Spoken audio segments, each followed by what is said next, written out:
শুভ সন্ধ্যা sir. আমার নাম Ruby Parker, আর আমি একজন ড্রেস ডিজাইনার। আসলে এটা আমার বান্ধবীর একটা সমস্যা। সে একজন মুসলিম আর বিয়ে করেছে একজন হিন্দুকে।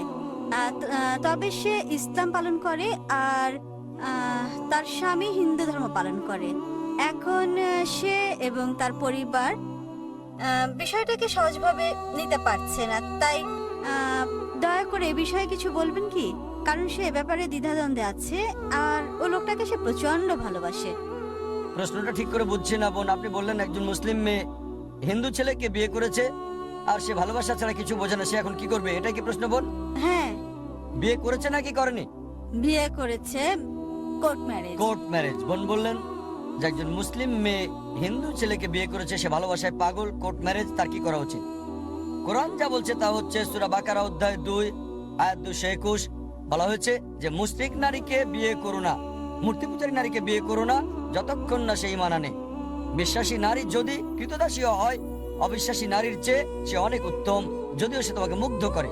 আয়াতের পরের অংশ বলছে মুশরিক পুরুষকে বিয়ে করো না, কোন মূর্তি পূজারীকে বিয়ে করো না, যদিও সে তোমাকে মুগ্ধ করে, যতক্ষণ না সে ঈমান আনে। একজন বিশ্বাসী পুরুষ যদি কৃতদাসও হয়, যদি কারো গোলাম হয়, মুশরিক পুরুষের চেয়ে সে অনেক উত্তম। অবিশ্বাসী পুরুষ তোমাকে যদিও মুগ্ধ করে, তাই ইসলামে একজন মুসলিম নারী অমুসলিম পুরুষকে বিয়ে করতে পারে না। যেমন আগেও আমি বলেছি, কারণ হলো যদি কোনো গাড়ি থাকে আর সেই গাড়ির একটা চাকা সাইকেলের, বাইসাইকেলের, আর আরেকটা চাকা হচ্ছে ট্রাকের, স্বাভাবিকভাবে গাড়িটা চলবে না। আর অধিকাংশ প্রত্যেক মানুষই চায় যে স্বামী এবং স্ত্রী উভয় জান্নাতে যাক। তাই যদি সে মুসলিম দাবি করে, তার জীবনের মূল উদ্দেশ্য হবে আল্লাহ সুবহানাহু ওয়া তাআলাকে খুশি করা।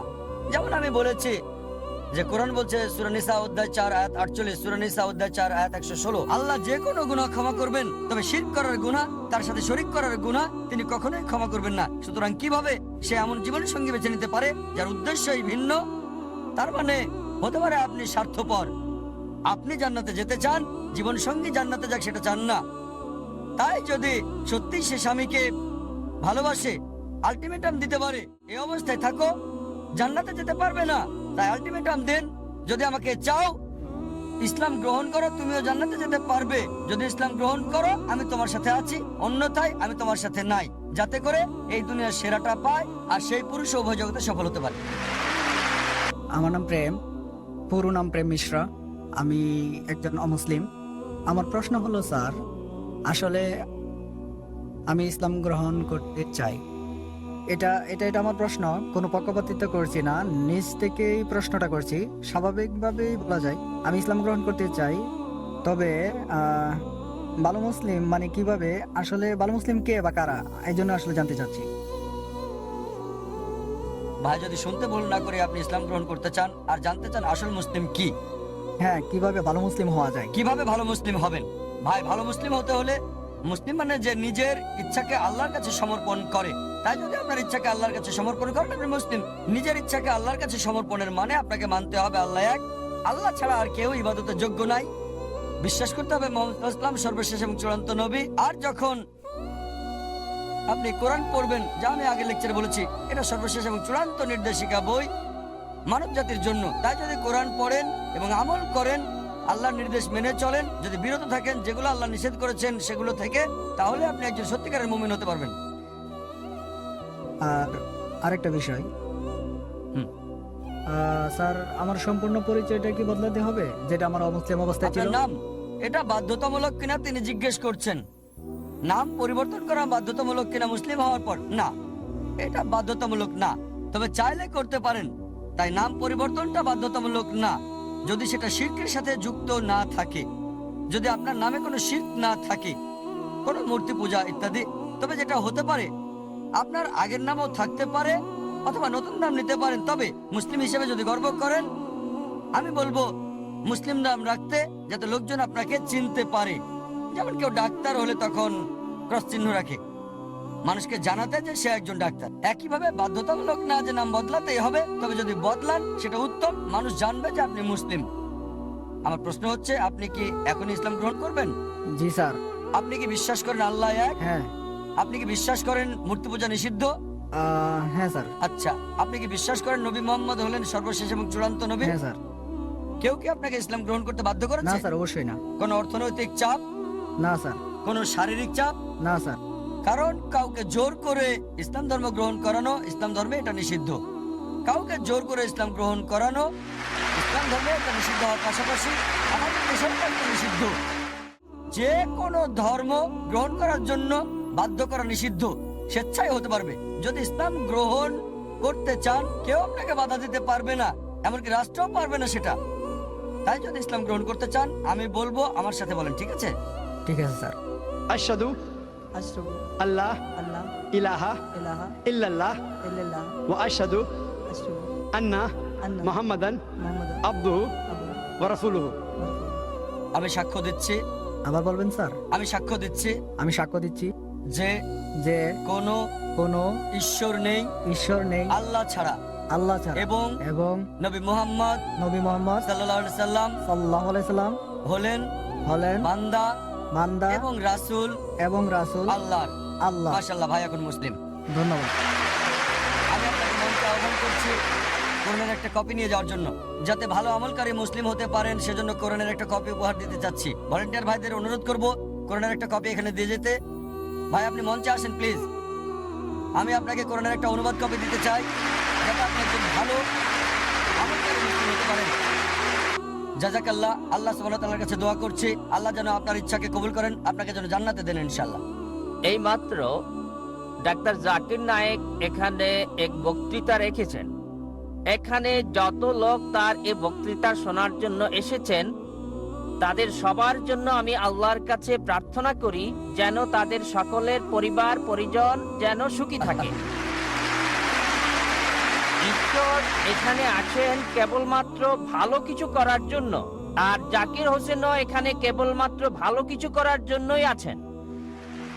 আচ্ছা, আমি এখন, আমার নাম নারায়ণ ভেঙ্কটাশ আয়ার, দাঁড়াইতে থাকি। আমি একজন হিন্দু, কিন্তু আমি কোরআনকে মানি, বাইবেলকে মানি, গীতাকে মানি। আমি সবাইকে সমান মনে করি, কিন্তু আমি ডাক্তার সাহেবকে এটা জিজ্ঞেস করতে চাচ্ছি যে শেখ, সৈয়দ, মোল্লা, পাঠান নাম কেন রেখেছে? ব্রাহ্মণ, ক্ষত্রিয়, চন্ডাল, শূদ্র নাম কেন রেখেছে? এটার উত্তর এখনই চাচ্ছি। ভাই প্রশ্ন করার আগে বললেন যে এখানে শত শত হাজার হাজার লাখ লাখ মানুষ এসেছেন আর কামনা করলেন সবার জন্য শান্তি। তারপর বললেন যে ডাক্তার জাকির নায়েক এখানে এসেছেন ভালো কথা বলতে, আর প্রশ্ন করলেন যে আপনি হিন্দু, তবে কোরআন পড়েছেন, বিশ্বাস করেছেন, বাইবেল বিশ্বাস করেন, বেদ বিশ্বাস করেন, আর প্রশ্ন করলেন যে কেন এই সব পাঠান, শেখ, মোল্লা, ব্রাহ্মণ, ক্ষত্রিয় ইত্যাদি। এখন আপনার প্রশ্নের ব্যাপারে বলি, কেন এই সব পাঠান, শেখ, মোল্লা? এগুলো পারিবারিক নাম। শুধুমাত্র একজন লোক শেখ অথবা মোল্লা বা পাঠান, এগুলো একজন থেকে শ্রেষ্ঠ করেন আরেকজনের উপরে। কোরআন বলছে সূরা হুজুরাত অধ্যায় 49 আয়াত 13, يا أيها الناس إنا خلقناكم من ذكر وأنثى وجعلناكم شعوبا وقبائل لتعارفوا إن أكرمكم عند الله أتقاكم إن الله عليم خبير। হে মানব জাতি, আমি তোমাদের সৃষ্টি করেছি এক জোড়া পুরুষ এবং নারী থেকে, আর জাতি এবং গোত্রে বিভক্ত করেছি যাতে করে একে অপরকে চিনতে পারো, একে অপরকে ঘৃণা করবে না। সেই বেশি সম্মানিত আল্লাহ সুবহানাহু ওয়া তাআলার কাছে যার রয়েছে তাকওয়া। বিচারের মাপকাঠি আল্লাহ সুবহানাহু ওয়া তাআলার কাছে। এটা লিঙ্গ না, জাতি না, বর্ণ না, বয়স না, সম্পদ না, সেটা তাকওয়া, খোদাভীরুতা আর সৎকর্ম। কেবল একজন মোল্লা বা খান পরিবার বা শেখ পরিবারে জন্মগ্রহণ করলেই সে জান্নাতে যাবে না। তাকে জান্নাতে নিয়ে যাবে তাকওয়া, সৎকর্ম, ন্যায়পরায়ণতা। এটাই ইসলামের দৃষ্টিভঙ্গি। আর হিন্দু দর্শনে বেদ বলছে সর্বশক্তিমান ঈশ্বর মাথা থেকে সৃষ্টি করেছেন ব্রাহ্মণ, বুক থেকে ক্ষত্রিয়। ব্রাহ্মণরা উঁচু জাতের, ক্ষত্রিয়রা যোদ্ধা জাতি। ঈশ্বর পেট থেকে সৃষ্টি করেছেন বৈশ্যদের, মানে ব্যবসায়ী জাতি, আর পা থেকে শূদ্রদের, সেটা চাকর শ্রেণী মানে দাস। এটাই বেদের ধারণা। ইসলামে জন্মের ভিত্তিতে ইসলামে কোনো বর্ণ প্রথা নেই, এটা আছে হিন্দু ধর্মে। আর এ ব্যাপারে বিস্তারিত জানতে আমার ভিডিও ক্যাসেট দেখতে পারেন, ইসলাম এবং হিন্দু ধর্মের সাদৃশ্য। এবার আসি আপনার প্রশ্নের প্রথম অংশে আপনি বলেছেন কোরআনে বিশ্বাস করেন, বাইবেলে বিশ্বাস করেন, বেদে বিশ্বাস করেন। আমি লোকজনকে বলি অন্তত একটা বইকে মানেন 100% ঈশ্বরের বাণী বলে, 2, 3 বা 4টা না, অন্তত একটা বই। তাহলে খ্রিস্টানরা বলবে আমরা বিশ্বাস করি বাইবেল 100% ঈশ্বরের বাণী, হিন্দুরা বলবে আমরা বিশ্বাস করি বেদ 100% ঈশ্বরের বাণী, মুসলিমরা বলবে আমরা বিশ্বাস করি কোরআন 100% ঈশ্বরের বাণী। আপনি মাশাআল্লাহ 3টাতে বিশ্বাস করেন। আপনি কি জানেন অনেক সাংঘর্ষিক বিষয় আছে কোরআন, বাইবেল আর বেদে? সেগুলোকে বাদ দেন। আমি আপনাকে বলছি কমপক্ষে যেগুলো কমন সেগুলো মানেন। কমপক্ষে যেগুলো কমন বেদে, বাইবেলে, কোরআনে যেগুলো বিশ্বাস করেন সেগুলোই আপনি মানেন। এই সব গ্রন্থে বলছে যে ঈশ্বর কেবলমাত্র একজন। ঈশ্বরের কোনো প্রতিমূর্তি নেই, তার কোনো মূর্তি নেই, তার কোনো ছবি নেই। বলা হয়েছে বাইবেলে বুক অফ ডিউটেরোনমি অধ্যায় 6 অনুচ্ছেদ 4 মুসা আলাইহিস সালাম বলেছেন, شما إسرائيلو أدنى هنزا نخد শোনো হে ইসরায়েলবাসী, ঈশ্বর, আমাদের ঈশ্বর কেবল একজন। যদি হিন্দু গ্রন্থ পড়েন, এটা উল্লেখ আছে ছান্দোগ্য উপনিষদ অধ্যায় 6 অনুচ্ছেদ 2 পরিচ্ছেদ 1, إكم إبديتيم ঈশ্বর কেবল একজন, দ্বিতীয় কেউ নেই। এটা আছে শ্বেতাসূত্র উপনিষদ অধ্যায় 4 অনুচ্ছেদ 19, যজুর্বেদ অধ্যায় 32 অনুচ্ছেদ 3। نا تسر بتيما أستي সর্বশক্তিমান ঈশ্বরের কোনো প্রতিমা নেই। প্রতিমা সংস্কৃত শব্দ মানে প্রতিমূর্তি, ফটোগ্রাফ, পেন্টিং, ছবি, প্রতিচ্ছবি, ভাস্কর্য, মূর্তি। সর্বশক্তিমান ঈশ্বরের কোনো ফটোগ্রাফ নেই, সর্বশক্তিমান ঈশ্বরের কোনো ছবি নেই, সর্বশক্তিমান ঈশ্বরের কোনো প্রতিচ্ছবি নেই, কোনো পেন্টিং নেই, কোনো ভাস্কর্য নেই, কোনো মূর্তি নেই, কোনো ভাস্কর্য নেই, কোনো রূপরেখা নেই, কোনো স্ট্যাচু নেই। কোরআন একই কথা বলছে সূরা ইখলাস অধ্যায় 112 আয়াত 1 থেকে 4। قل والله أحد الله صمد لم يلد ولم يولد ولم يكن له كفوا أحد বলো তিনি আল্লাহ এক এবং অদ্বিতীয়, স্বয়ং সম্পূর্ণ, চিরস্থায়ী, কাউকে জন্ম দেননি, কখনো জন্ম নেননি, আর কোনো কিছু তার মতো না। আপনাকে জিজ্ঞেস করছি, আপনি কি এক ঈশ্বরে বিশ্বাস করেন? আপনি কি বিশ্বাস করেন এক আল্লাহতে? আমি এখনো ভগবান একজন বলে মনে করি। আপনি কি মূর্তি পূজায় বিশ্বাস করেন? ब्रह्म सत्यम जगन मिथ्या जीवो ब्रह्म एव ना परः আপনি মূর্তি পূজা মানেন কি না? না, এটা কি? মূর্তি পূজা আমি মূর্তি টূর্তি মানি না, মাশাআল্লাহ, মাশাআল্লাহ। আমি রূপরেখা মানি না। ভাই এক ঈশ্বরে বিশ্বাস করেন, মূর্তি আমি পূজা বিশ্বাস করেন না? আমি আল্লাহ বললে বললে পাপ মুছে যায়, লা বললে পাপ আসার সুযোগ পায় না, তার নামই হলো আল্লাহ। এটা আপনার দেওয়া সংজ্ঞা, পুরো সংজ্ঞা এটা না।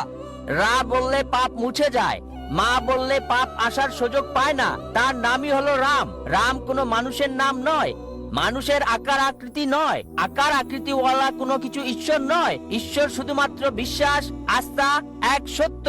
একটা উদাহরণ, দৃশ্যমান কোন ঈশ্বর কেবলমাত্র শান্তির কথা বলে। আপনি এক ধরনের ঈশ্বর, ডাক্তার জাকির হোসেন এক ধরনের ঈশ্বর, যার আহ্বানে এত লোক এসেছে।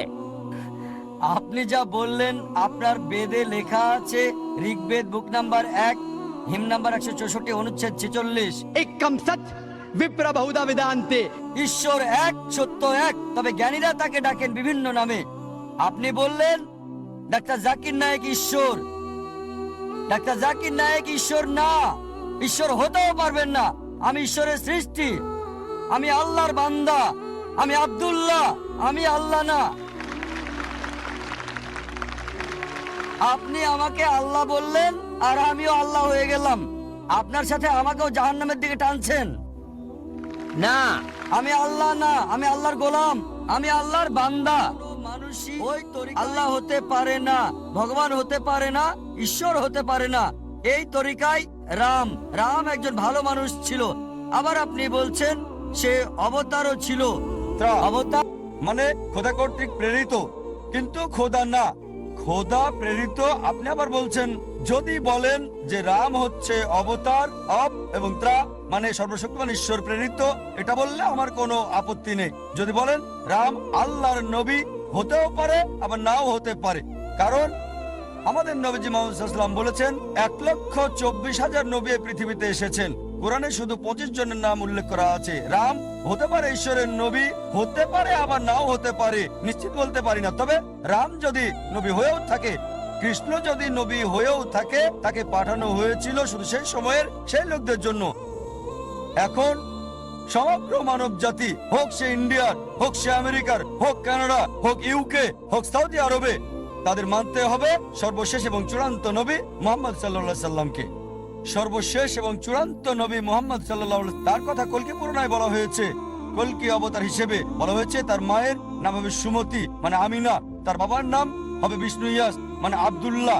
তিনি জন্মগ্রহণ করবেন শান্তির স্থান সাম্বালায় মানে মক্কা। তার জন্ম হবে সাম্বালার শহরের প্রধানের পরিবারে মানে মক্কার প্রধানের ঘরে মানে কুরাইশদের প্রধান।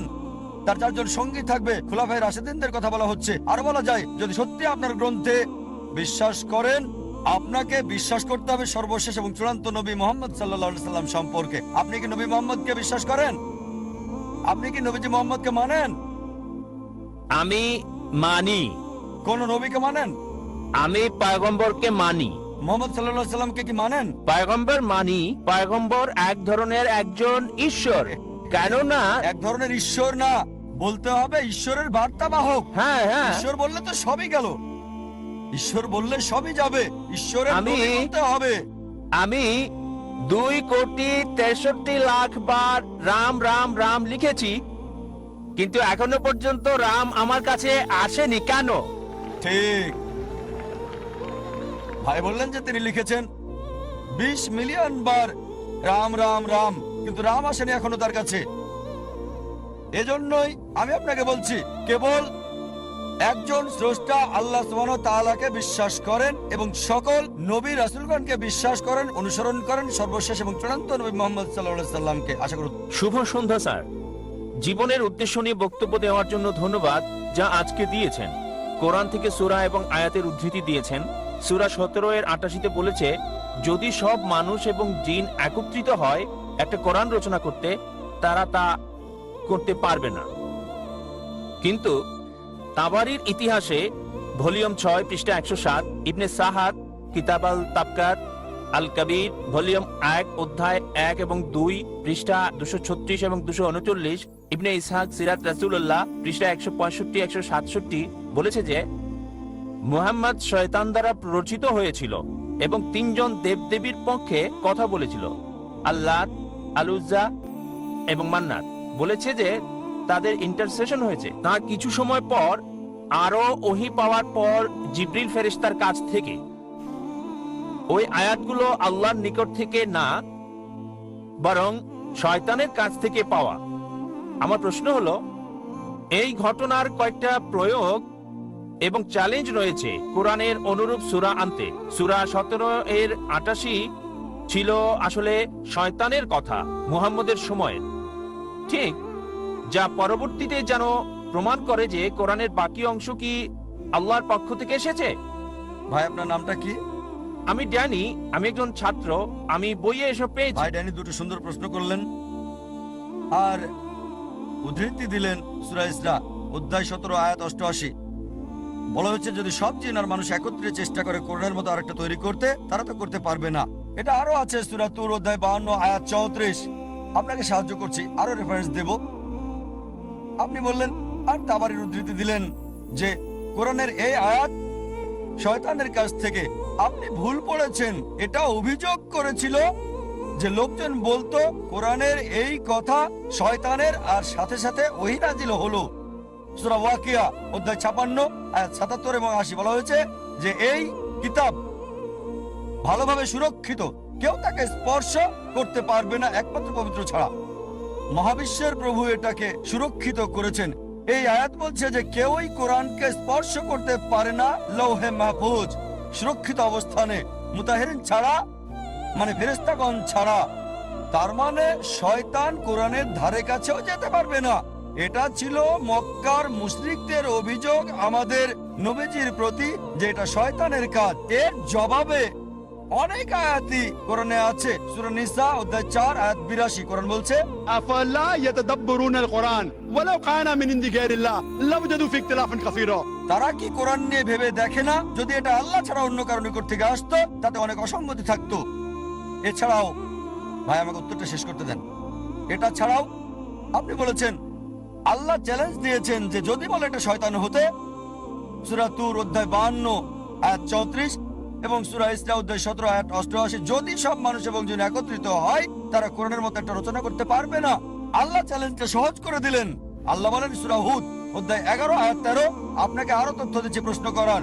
আল্লাহ বলেন সূরা হুদ অধ্যায় 11 আয়াত 13, যদি সব মানুষ আর জিন একত্রিত হয় তারা কোরআনের মতো 10টা সূরা রচনা করতে পারবে না।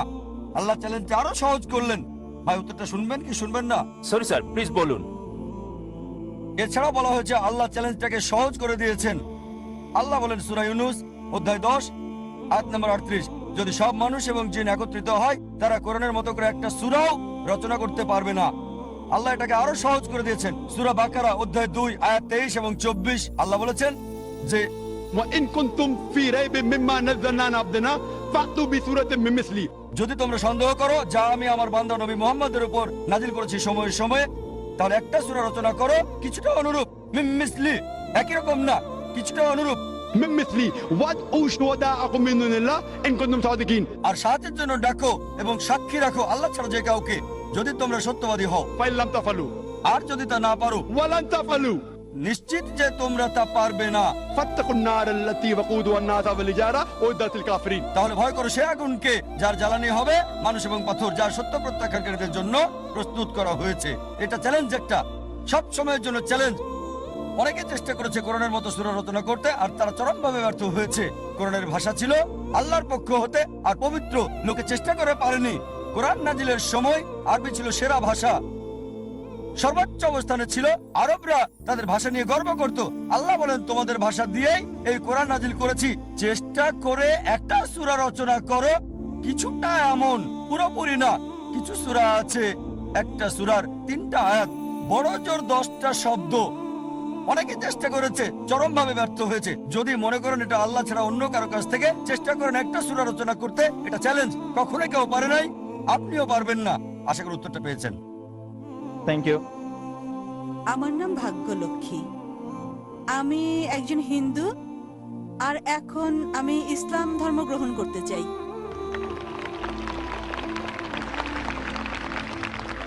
বললেন যে আপনি একজন হিন্দু আর এখন ইসলাম গ্রহণ করতে চান। আপনি কি নিজের ইচ্ছায় এটা করছেন? নিজের ইচ্ছায় কি আপনি ইসলাম গ্রহণ করছেন বোন? হ্যাঁ। কেউ কি আপনাকে বাধ্য করছে এটা করতে? কেউ জোর করেনি, নিজের ইচ্ছায় তা করছি আমি। মাশাআল্লাহ। জিজ্ঞেস করলাম নিজের ইচ্ছায় ইসলাম গ্রহণ করতে চান? আপনি কি মানেন যে আল্লাহ এক? জি স্যার। আর আপনি কি এটা মানেন যে মুহাম্মদ সাল্লাল্লাহু আলাইহি ওয়াসাল্লাম হলেন আল্লাহর শেষ নবী? হ্যাঁ মানেন? মানি। আচ্ছা, আমি আপনাকে কালেমা পড়াবো। প্রথমে আরবিতে বলবো, পরে বাংলা করে দেব। আচ্ছা ঠিক আছে। আশহাদু আশহাদু আল্লাহ আল্লাহ ইলাহা ইলাহা ইল্লাল্লাহ ইল্লাল্লাহ ওয়া আশহাদু ওয়া আশহাদু আন্না আন্না মুহাম্মাদান মুহাম্মাদান আবদুহু আবদুহু ওয়া রাসূলুহু। ওয়া রাসূলুহু।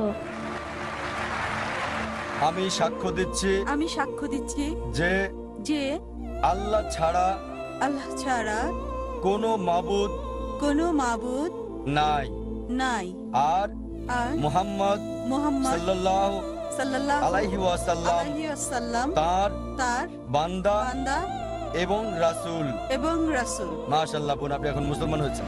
ঠিক। আল্লাহ আপনাকে উত্তম প্রতিদান দিন আর আল্লাহ আপনার জান্নাত নসিব করুন। আমি দোয়া করি আল্লাহ সুবহানাহু ওয়া তাআলার কাছে যাতে জান্নাত দেন আপনাকে। আর ইনশাআল্লাহ আবার আল্লাহর কাছে আমরা দোয়া করি যাতে আপনার জীবনে শান্তি আসে আর এই 3টা অর্জন করতে পারেন, যে আল্লাহর সন্তুষ্টি, এই পৃথিবীতে শান্তি এবং আখিরাতে জান্নাত ইনশাআল্লাহ। আমার একটা নাম রেখে দিন আপনি। বোন বললেন যে আমি আপনার একটা নাম রেখে দিই। আপনি আয়েশা রাখতে পারেন, আয়েশা রাখতে পারেন, আয়েশা। আচ্ছা। আমার নাম রশ্মি সিং। আমি আপনাকে বলতে চাই যে আমি মন থেকে ইসলাম ধর্ম গ্রহণ করতে চাই। আপনি আমাকে কলমা পড়িয়ে দিন। বোন বললেন যে আপনি ইসলাম গ্রহণ করতে চান আর আমি যেন আপনাকে কলমা পড়িয়ে দিই। বোন, আপনি কি বাংলা বোঝেন? হ্যাঁ। আপনি কি বিশ্বাস করেন আল্লাহ এক? হ্যাঁ। আপনি কি বিশ্বাস করেন মূর্তি পূজা ভুল?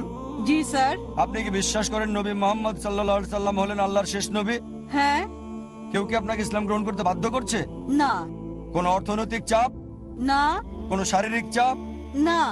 আপনি কি স্বেচ্ছা ইসলাম গ্রহণ করছেন? জি। ঠিক আছে, ইনশাআল্লাহ আমি কলমা পড়ছি আরবিতে, আপনি সাথে পড়েন। আশহাদু আশহাদু আল্লাহ আল্লাহ ইলাহা ইলাহা ইল্লাল্লাহ ইল্লাল্লাহ ওয়া আশহাদু ওয়া আশহাদু আন্না আন্না মুহাম্মাদান মুহাম্মাদান আবদুহু আবদুহু ওয়া রাসূলুহু। ওয়া রাসূলুহু। আমি সাক্ষ্য দিচ্ছি আমি সাক্ষ্য দিচ্ছি যে যে কোনো ঈশ্বর নাই কোনো ঈশ্বর নেই আল্লাহ ছাড়া, আল্লাহ ছাড়া, আর নবী মোহাম্মদ আর নবী মোহাম্মদ সাল্লাল্লাহু আলাইহি সাল্লাম সাল্লাল্লাহু আলাইহি সাল্লাম তার বান্দা এবং রাসূল। তার বান্দা এবং রাসূল। মাশাআল্লাহ বোন, আপনি এখন মুসলিম। আমি আল্লাহ সুবহানাহু ওয়া তাআলার কাছে দোয়া করি যেন আপনাকে পথ দেখায়, সরল পথে রাখে। আর আল্লাহ কোরআনে বলেছেন সূরা আল ইমরান অধ্যায় 3 আয়াত 8, ربنا لا تزغ قلوبنا بعد إذ هديتنا وهب لنا من لدنك رحمة إنك أنت الوهاب। হে আল্লাহ, আমাদেরকে সরল পথ দেখাও, যে পথের কথা বলেছো আমাদেরকে সেই পথ দেখাও। আমি আল্লাহ সুবহানাহু ওয়া তাআলার কাছে দোয়া করি যাতে আপনাকে আরো হেদায়েত করে, সরল পথে রাখে আর আপনাকে জান্নাতবাসী করে। স্যার, আমি আপনাকে একটা প্রশ্ন করতে চাই। স্যার, যদি আমার বাসায় আমার বাবা মা সবকিছু জেনে যায়, তাহলে আমি কিভাবে আসলে আমি তাদের কিভাবে বোঝাবো যে আমি যা করছি এটা ঠিক করছি? বোন বললেন যে পিতামাতা জানার পর কিভাবে তাদের বোঝাবেন যে সত্যের কাজ করেছেন আপনি। বোন, প্রথম হচ্ছে পিতামাতাকে ভালোবাসতে শুরু করেন। 1 নাম্বার, পিতামাতাকে বেশি বেশি ভালোবাসা শুরু করেন, মান্য করেন, সম্মান করেন, অনুসরণ করেন, যতক্ষণ না এমন কিছু বলে যা আল্লাহ এবং রাসূলের বিরুদ্ধে যায়, সেক্ষেত্রে অমান্য করতে হবে। আপনি পার্থক্য তৈরি করেন, আগে কেমন ছিলেন আর এখন কেমন আছেন। আগে হয়তো তাদের অনেক কথাই আপনি মানতেন না, আর এখন যতক্ষণ তাদের কথা কোরআন এবং সহিহ হাদিসের বিরুদ্ধে না যায়, আমার অনুরোধ বোন, অপছন্দ হলেও আপনি তাদের অনুসরণ করতে থাকেন। পার্থক্য তৈরি হবে যে আমার মেয়ে মুসলিম হওয়ার আগে কেমন ছিল আর এখন সে গ্রহণ করেছে ইসলাম। যদি কোনো পরিবর্তন লক্ষ্য করে, তারা বলবে, আরে আগে তো আমাকে মানতে না, এখন যা বলছি সবকিছু মানছো। সবকিছুই কেন? কারণ কোরআন বলছে, আমাদের প্রিয় নবীজি বলেছেন, জান্নাত মায়ের পায়ের নিচে। এভাবে চেষ্টা করেন তাদেরকে জয় করতে। কোরআন বলছে সূরা ফুসিলাত অধ্যায় 41 আয়াত 34 যে তাদেরকে জয় করাই ভালো, আর এটা করতে হবে হিকমত দিয়ে। আল্লাহ কোরআনে বলেন সূরা নেহাল অধ্যায় 16 আয়াত 125, ادعو إلى سبيل ربك بالحكمة والموعظة الحسنة وجادل بالتي أحسن। মানুষকে ডাকো তোমার প্রভুর দিকে, জ্ঞান দিয়ে, সুন্দর আচরণ দিয়ে, তাদের সাথে তর্ক করো, যুক্তি দেখাও, সবচেয়ে ভালো পন্থায়, উত্তম পন্থায়। আপনাকে অনুরোধ করব, আমার ভিডিও দেখতে পারেন, ইসলাম এবং হিন্দু ধর্মের সাদৃশ্য আপনার পিতামাতাকেও দেখান। ইনশাআল্লাহ এতে তাদের মন নরম হবে। আমি আল্লাহর কাছে দোয়া করি যেন আল্লাহ আপনার পিতামাতাকেও হেদায়েত দেন এবং আপনার পরিবারের সদস্যদের। ধন্যবাদ স্যার।